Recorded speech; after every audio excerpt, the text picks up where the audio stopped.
You are listening to the Be a Better Being podcast, hosted by the founder of Better Beings, Michelle Zellner. Michelle's experiences have equipped her with knowledge and perspective, and for nearly 3 decades, she has been informing, influencing, and inspiring thousands on their journeys.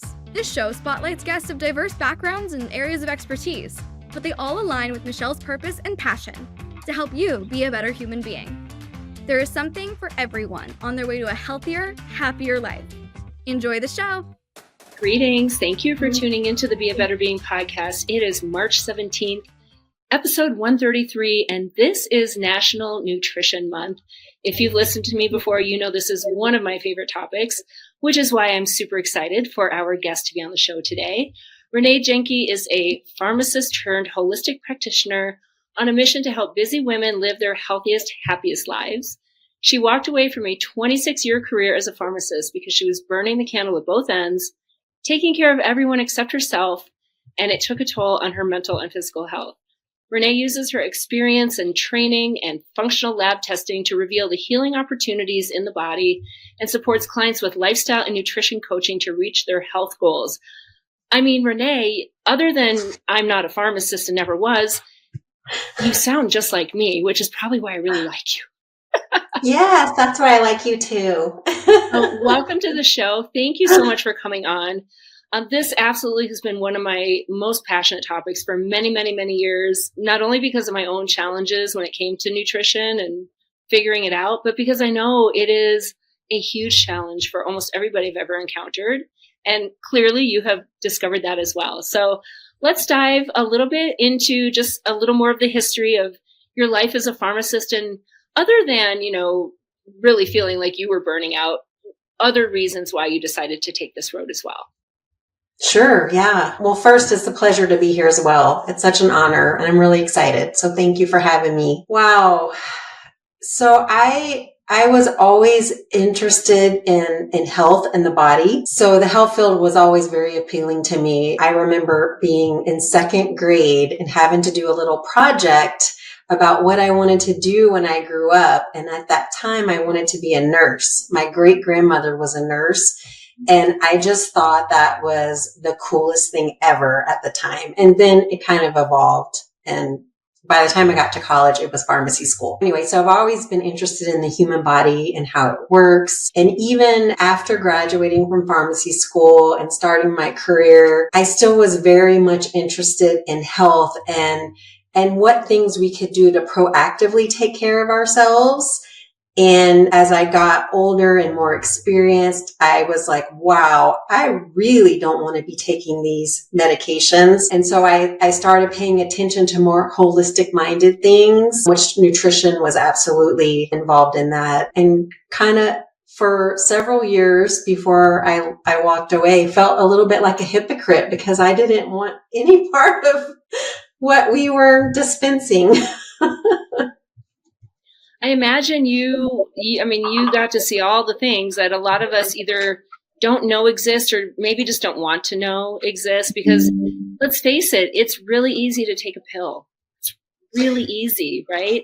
Before we get into that though, I want to hear a little more about what lifestyle was like with your upbringing. So your grandma was a nurse, you wanted to be a nurse. Was health and well-being kind of a central focus of your upbringing, or did you have some challenges along the way as well with that? Definitely challenges. I grew up in Baton Rouge, Louisiana.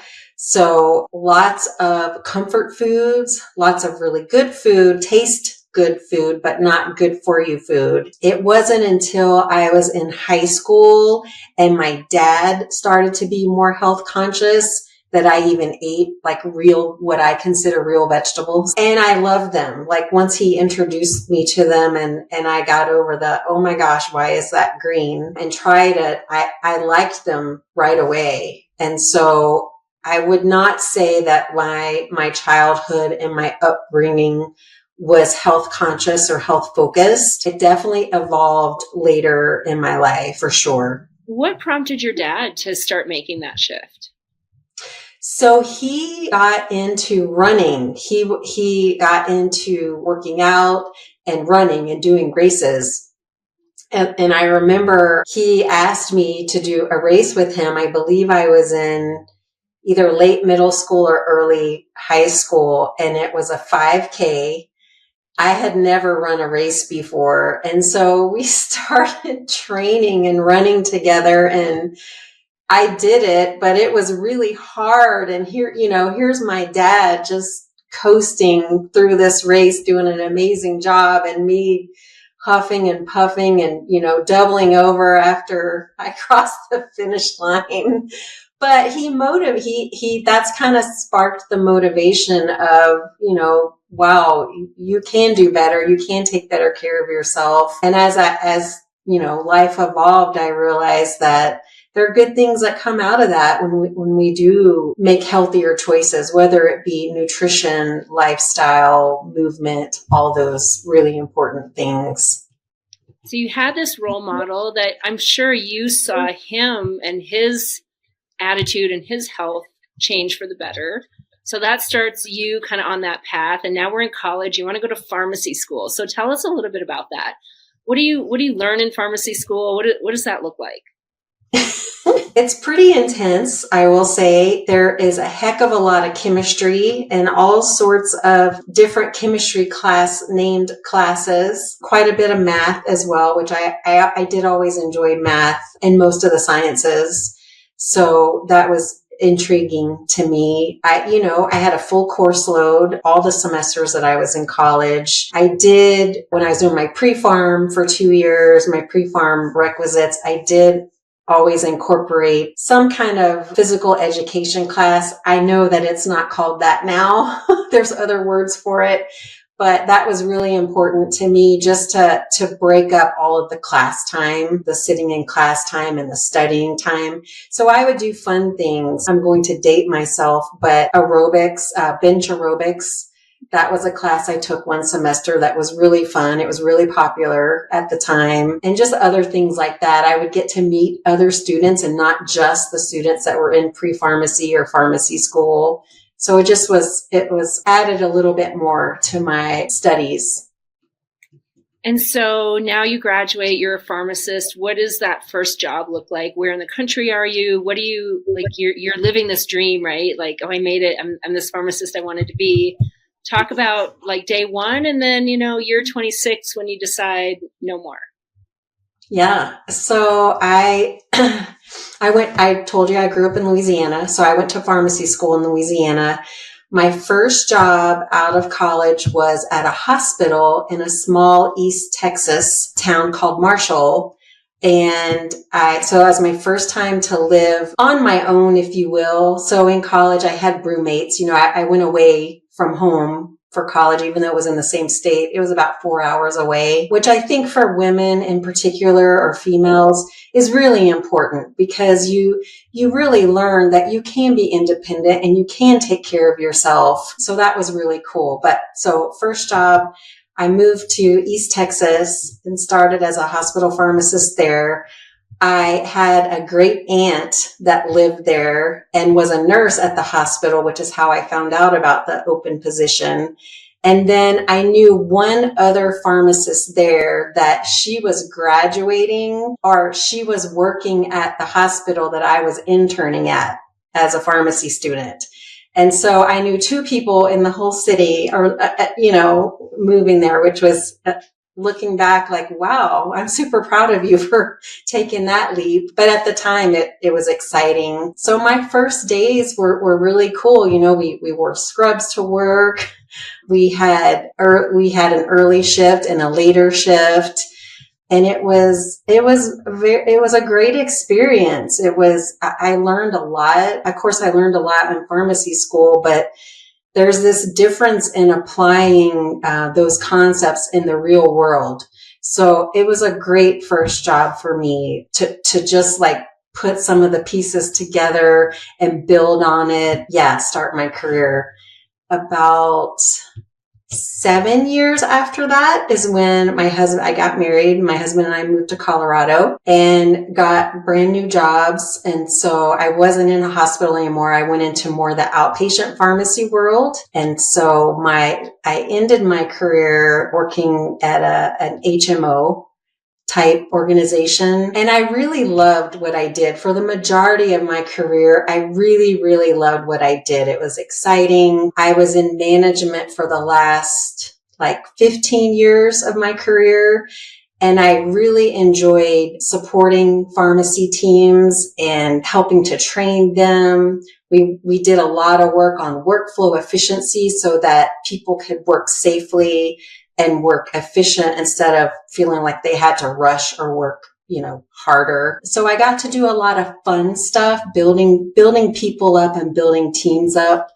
And then things shifted, priorities shifted, and I kind of felt like I was running a fast food restaurant, and that just didn't feel good.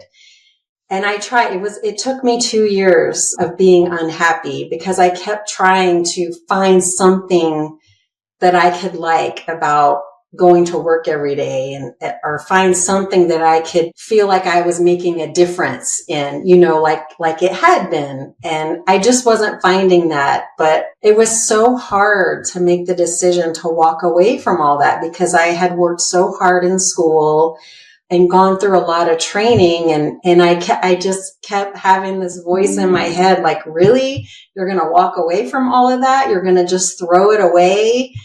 I realized, no, you're not throwing it away. You take those experiences with you and you build on it. So yeah, fast forward, I did walk away finally.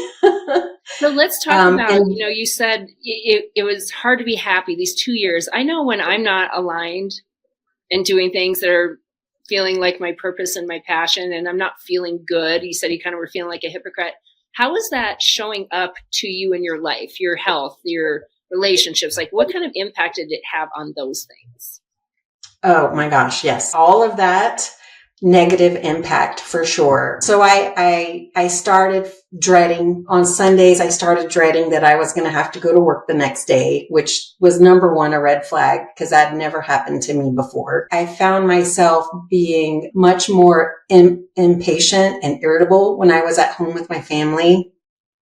And I didn't like that.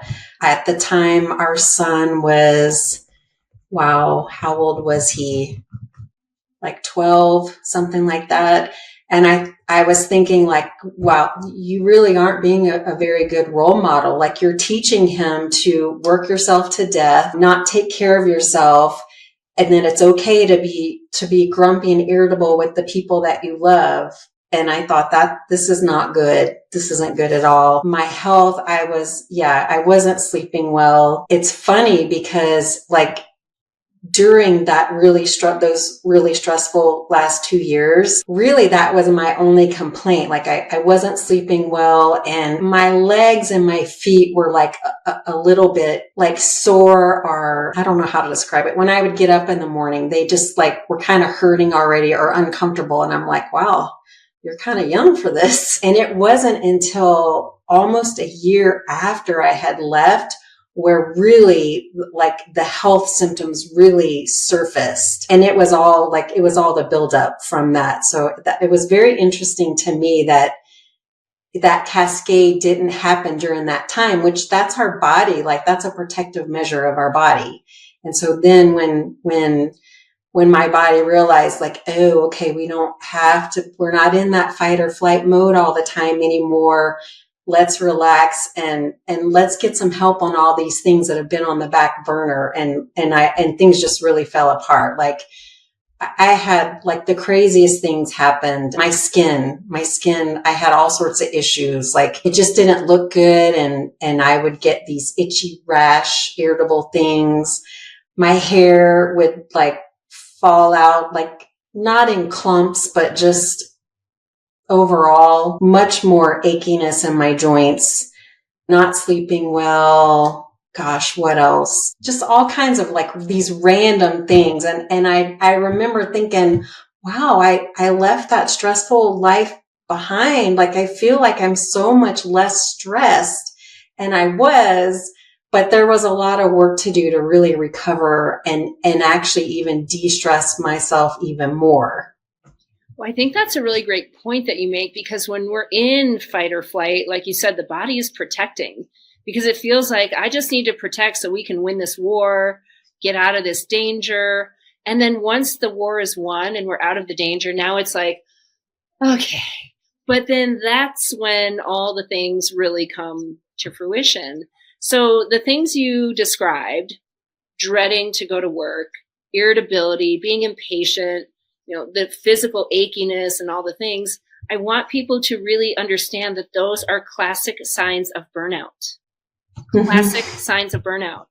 Ideally, we avoid getting there because we are taking care of ourselves. I imagine the kind of schedule that a pharmacist keeps is not one that really allows for downtime or to give yourself high quality, whole nourishing food or to go and take that walk on a break. And then of course you're not sleeping because you're busy in your mind and you're worried about things. And yet, Renee, that there's a pill for everything. So why wouldn't the pharmacist just take a pill to help her sleep and just take a pill for her achy legs and just take a pill for the rash on her face? Like, why wouldn't you do that? Oh my gosh. I knew, I don't know as much anymore, I feel like, but at the time I knew side effects of these medications. I also knew that there's a reason that it was happening, and taking a pill wasn't addressing the reason, the root cause. I know now, but the reason that it was happening, it really was just like, okay, this is a symptom.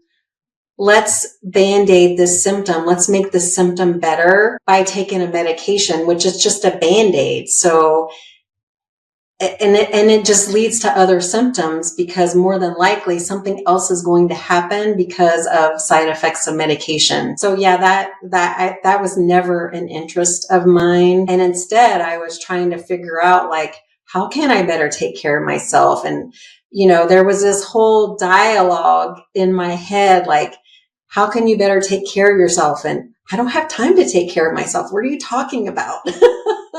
And thank goodness I would do things like bring my lunch to work with me and snacks so that I wasn't eating foods that weren't at least fueling my body. But I was terrible at, like, I very rarely would I leave my desk to eat my lunch, much less go outside and get some sunshine or even take a walk. Like I did on occasion, but wow, looking back, I have wondered before, like, if I had have adopted that consistently, what difference might that have made? I don't know. I still think that my path was this. This was ultimately going to be my path anyway. But wow, maybe I could have made things a little bit better because those things are just so tremendous. But I have this type A personality mindset of let's get it all done. Let's get it all done. And there's no way you can get it all done. You just can't. Well, I think I agree. Your path would have been the same, but you probably would have gotten there in a much healthier place, right? Yes. Because ultimately, I think why you left is what you said. You started feeling like a hypocrite. Here you are telling people to just slap Band-Aids on their things and literally dispensing the Band-Aids that you also know have some really significant side effects. And when that doesn't align, like at your core, it doesn't feel good. So you're going to walk away from that anyway. And yet you could have walked away from it maybe in a much healthier, happier place versus feeling I need to walk away, like literally to save my life. And I can only imagine that walking away from that kind of salary was very difficult, right? And this is one of the things that, I mean, I've talked to hundreds of people who like, I have to stay at this job because, and it's usually the financial reasons. Like you don't have to do anything. You're choosing to stay at that job for the financial reasons at the expense of your physical, mental, and emotional well-being. So I think ownership of that choice is really important. And sometimes it is the reality, right? It's this hard choice or this hard choice. But if I'm going to make this choice, let me own it. And then let's take a little page out of Renee's I Wish I Would Have book. Do whatever you can to take care of yourself while you are choosing to stay in an environment that maybe isn't really conducive to your health and happiness. And do not underestimate the power of those small things. And I think that's just by nature what we do. We're like, oh, it's such a small thing. Who cares? What's the difference if I eat my lunch at my desk or if I go sit outside? And what's the difference? Well, there's a big difference. That's the thing. And it's when you do it that you appreciate what that is. So you decide to hang it up, walk away, and now start your own practice of holistic health and healing. So let's talk about what that all looks like and how you go about helping women specifically avoid burnout, live their healthiest, happiest lives. Yeah, yes. So as you said, my clients I gravitate towards and gravitate towards me are ones that I'm very relatable to. So it is women in their 40s and 50s in the perimenopause, menopausal time of their lives, probably stressed out. They're overscheduled, have busy lifestyles. It's hard for them to say no to everyone else. And I really focus on helping them identify these healing opportunities in their body with some functional lab testing. So typically hormones are completely out of balance, from cortisol down through our sex hormones, because cortisol rules the roost. So if it's high and in fight or flight all the time, everything else is going to be a mess, including all the rest of the systems in our bodies. So gut health is also really huge aspect of what I help women with. And so I use the functional lab testing, and then I tailor specific nutrition and lifestyle for that individual client, because we're all different. And I will say it's not just about the nutrition. Movement is so important. Stress management, so very important, as well as proper quality rest. That's when our bodies rest, rejuvenate, replenish, detox, all these things that need to happen so that the next day you're ready to go. So all of those aspects are super important. I do also recommend some supplementation, but I find I'm very conservative because again, like we do need some supplementation. Our food is not the quality that it used to be years ago for our ancestors. The soil is different. We don't have all the nutrients in there that we used to. But if people are not really changing their nutrition and addressing those other lifestyle factors, supplementation is not going to fix things. So that's that part of me from pharmacy that's still there. This is not a Band-Aid. You have to fix your foundations. And so that's what I really help women focus on. Yeah. So you and I literally speak the same language. I call it the foundational 5. Unless and until you do the foundational 5, other things aren't going to matter that much, right? So nutrition, movement, sleep, stress management, and quality connections. That is the foundational 5. Mm. A supplement is to supplement your healthy lifestyle choices, not in lieu of your healthy lifestyle choices. And yet sometimes, because like you said, the soil and the food quality, and even just because life is life and I'm doing the best I can, a supplement really can help be that thing that fills in the gap and helps you make a better choice. So I love that you combine the functional lab testing with the big evaluation of lifestyle choices and then tailored supplemental therapy. People ask me all the time, well, what about this supplement? What do you think about that supplement? Should I take this supplement? I don't know, because I don't know you. And I don't know what you are and aren't doing, what you are and aren't eating. And I think that's one of our challenges is people just, and I get it, I do too. We just want, just tell me what to do, how to do it, when to do it. And then I might or might not do it. It's usually how it goes, right? And there isn't one blanket answer. And so I'm so glad you're reinforcing that, because I say it all the time. It is a very unique individual journey. Unless and until you are willing to invest your time, your energy, and your money in the journey, you're probably not going to get it all figured out, because it's complicated. And I know, we often think, well, I just should know how to do it, or this should be covered by my insurance, or I shouldn't have to pay for, okay. I mean, shouldn't, doesn't matter. This is reality. And if you are not happy with your physical or mental and emotional well-being, you get to determine what are you willing and able to do about it.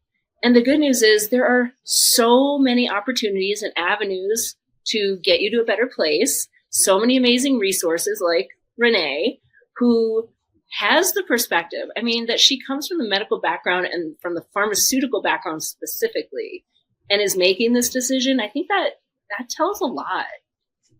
So when people are working with you and maybe you're coming up against some of the roadblocks or some resistance, maybe even just talk about what are those general roadblocks and resistance that you see, and what are the workarounds that you have and how you help people kind of bust through them. Sure. And that's really a great question. The biggest roadblock that clients have that I have come in contact with is financial. They're highly motivated. They want to do the functional lab testing, but it's not cheap. It's not inexpensive.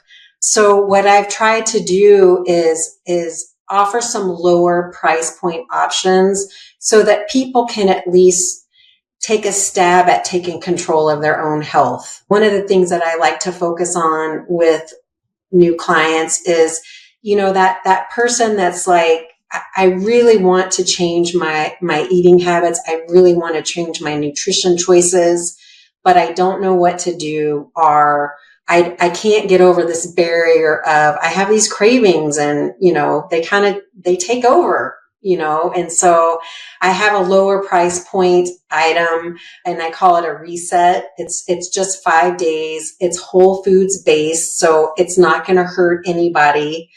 And it's really giving your digestive system and your liver and your other detox organs a break so that you can still fuel your body with the nutrients that it needs, but your body can take care of this backlog of toxins and chemicals because we're so overexposed in today's day. So I really like to offer that because at least that gives them something, a place to start and a better understanding of what quality macronutrient food looks like. And then they can continue that after the 5 days. They can continue that on their own and have the resources they need to do so. And what I have found is that people will do that and they'll get a little bit of momentum and then they'll come back to me and say, okay, I'm ready to do some of that testing now. I've saved up or whatever the case may be. Or this year, I've got my HSA fund account again. So I'd like to use it on this year. So that really has been the biggest barrier, because holistic modalities and holistic nutrition, functional lab testing are not covered by insurance. And frankly, I'm kind of okay with that because I would really, I don't want to see the world that we're in evolved to like, you have to charge this and you only have this amount of time. And if this test comes back this way, you have to say this. I don't want those constraints. Well, and I think that's something people don't understand. And it's by design that we don't understand it. They don't want us to understand it. They want us to keep us uninformed and ignorant. Your primary doctors are literally bound by what the insurance company says they can do, but they can and can't test.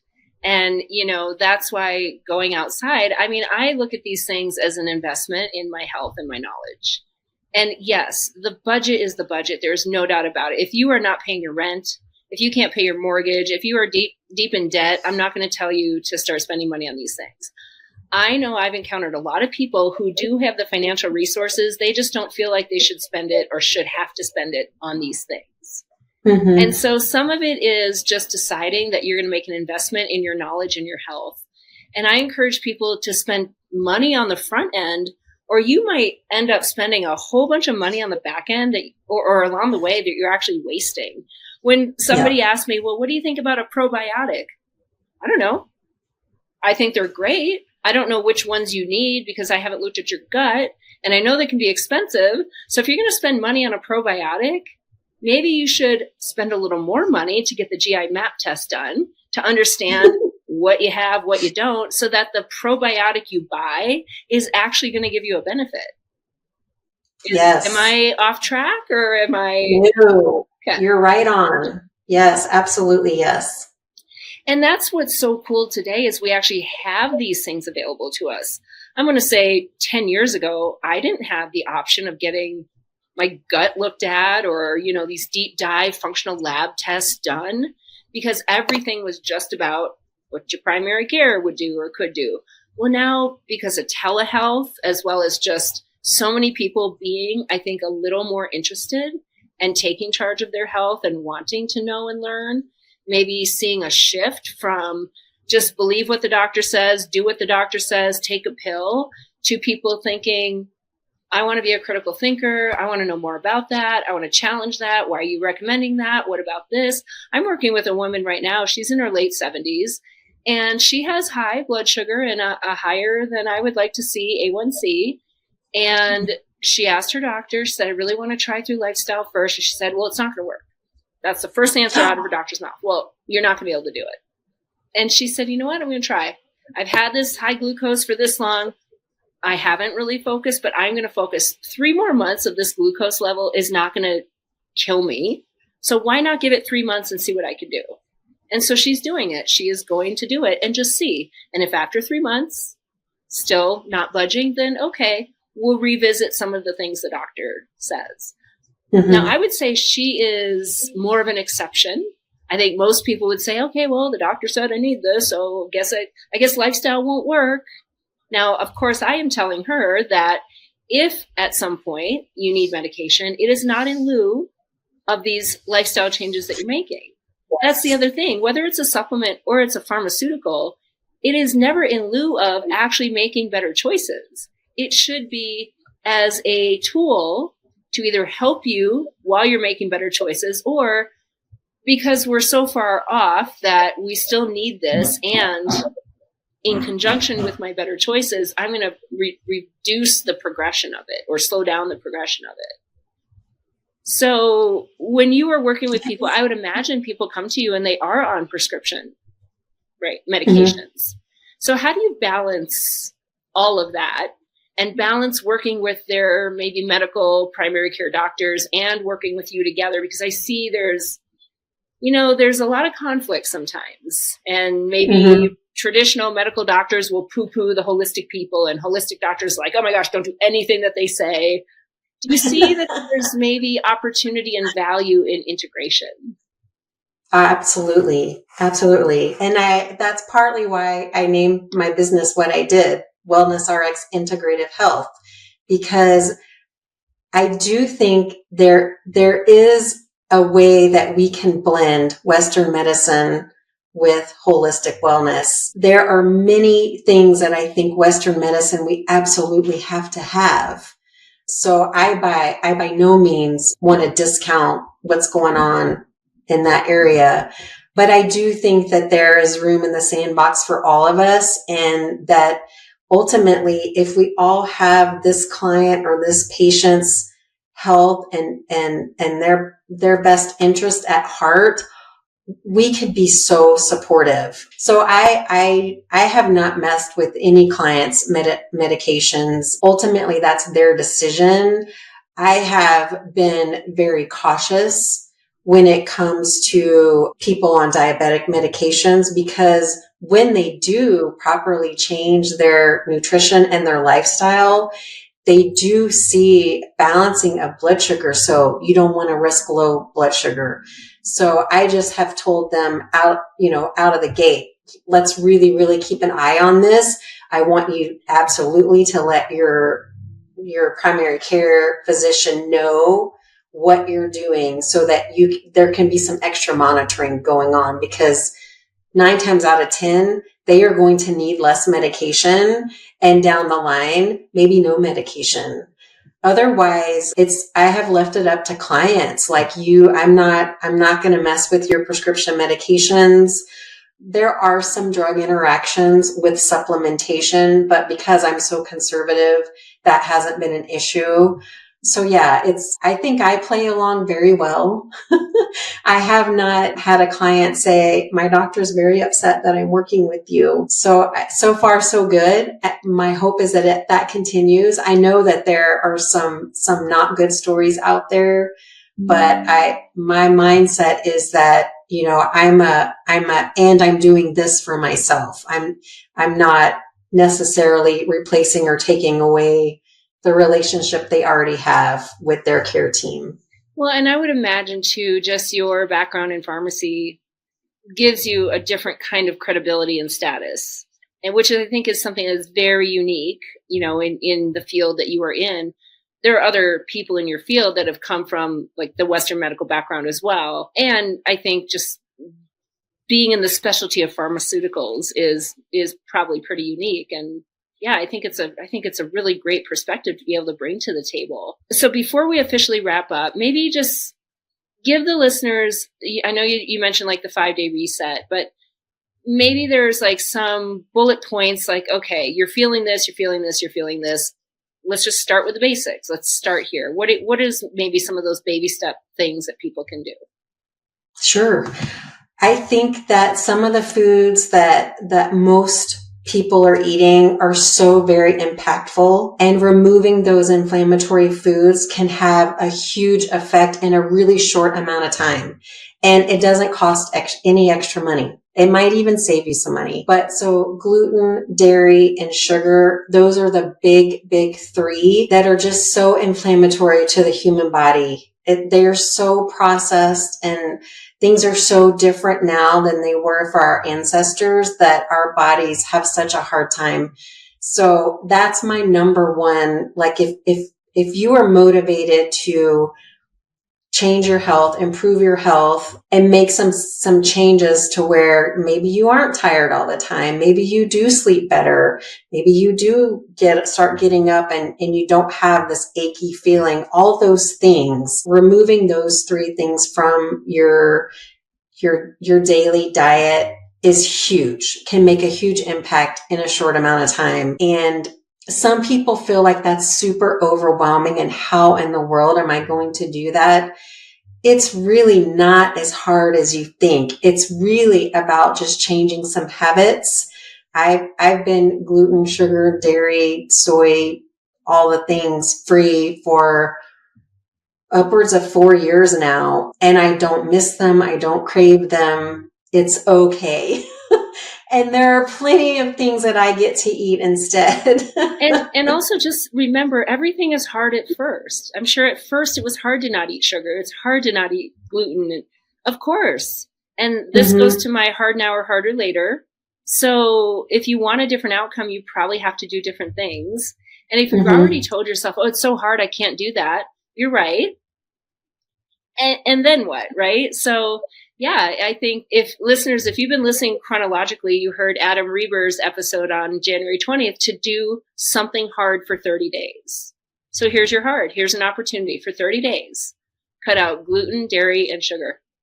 And then evaluate. And if you want to bring it back to your life, you can bring it back to your life. If you see a difference, you're like, kind of like this. There you go. You can do something hard for 30 days. Yeah, I love that. I love that idea. Yeah. Absolutely. And it gets easier and easier. Like the better that you feel, it gets so like exponentially easier to not have it. So yeah, I would love to challenge listeners to just try it and see what happens for you. I think the other like really huge thing that makes a big difference, and people may think it doesn't, is movement. Getting some kind of daily movement. It doesn't have to be intense. And as a matter of fact, if you are living a hectic, crazy, busy lifestyle, intense exercise is not what you need to be doing. You are just compounding the stress on your body, and you're not going to get the benefits. So just some gentle movement, some wonderful walks out in the fresh air and sunshine, gentle stretching, body weight, strength training exercises, just little things. And it 20 minutes a day, if that's what you have, can make a really big impact in decreasing your stress level, increasing your mindfulness, and just your outlook on your day. It's just huge. So that's another thing that it's really easy. It's not hard. It's easy to start doing, and the reward is really big and impactful. And again, doesn't cost anything. I think so often we decide that, it's going to cost me so much money and be so hard and take so much time. And that's all everybody making excuses for not doing it. That's what it is. And I mean, my listeners know, and it's a title in my book, Movement is Medicine, because it is.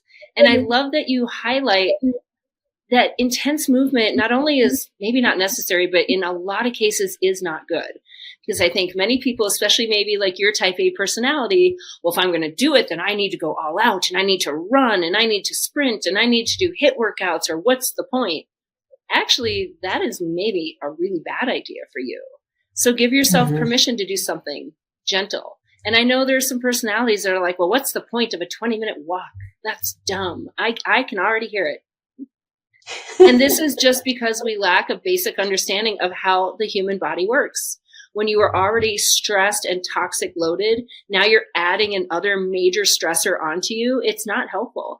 If you are in a prime physical peak condition, then yes, bringing on a stressor will make you bigger and stronger. When you're already depleted and deteriorated and weakened, bringing on a big stressor, not helpful and probably just going to compound the issues. So you've heard it from me. Now you've heard it from an actual professional. So maybe you'll believe it. Thank you. I love having myself validated by real medical professionals. It always feels good. Renee, this has been great. And I am going to encourage everybody to connect with you, reach out to you, work with you.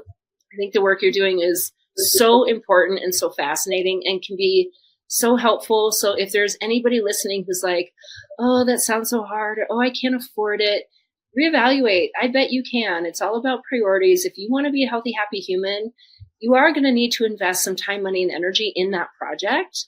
I'm going to tell you that you are worth it. So yeah, maybe you're not going to go out to eat as much. Maybe that wine budget that you spend on your wine every month, maybe you're going to devote that to some functional lab testing instead. I'm just throwing out ideas. I don't know. Renee, one more time, anything else before we officially sign off?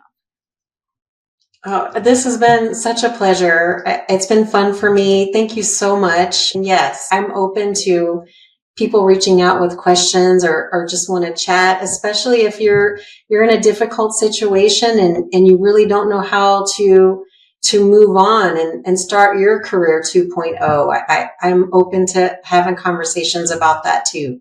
I love it. We'll put all of the ways to connect with you in the show notes. Thank you so much for joining. And listeners, now you know you get to go and be a better being. Thank you for listening to the Be a Better Being podcast. We hope that what you heard today inspires you to embrace this journey of life with an open mind, a kind heart, and a willingness to learn and evolve. If you have a show topic idea or would like to be a guest, please visit betterbeings.net and fill out a contact form. Until next time, go and be a better being.